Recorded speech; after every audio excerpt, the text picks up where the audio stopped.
আমি অনেক ভেবেছি আমি আর আমাদের সম্পর্কটা কন্টিনিউ করতে পারবো না। কি? কেন?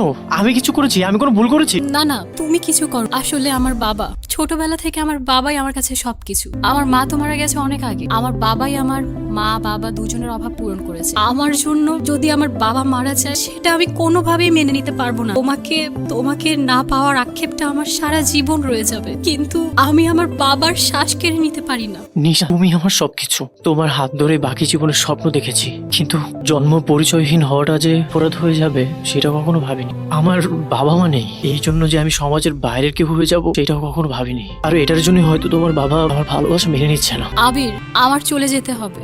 আমার হাতে আর বেশি সময় নেই। তুমি কি আর কিছু বলবে? মায়া বাড়িয়ে চলে যাচ্ছ। মানুষ চোখের মায়ায় পড়ে, হাসির মায়ায় পড়ে, অতি ক্ষুদ্র ক্ষুদ্র জিনিসের মায়ায় পড়ে। মানুষ কারণে অকারণে মায়ায় পড়ে জীবন ধ্বংস করার জন্য। ভালোবাসা কমে যায়, কিন্তু কারোর প্রতি মায়া কখনো কমে না। এই মায়া নামক জটিল অনুভূতি থেকে যায় জীবনের শেষ নিঃশ্বাস পর্যন্ত। শুধু তোমাকে দেখবো।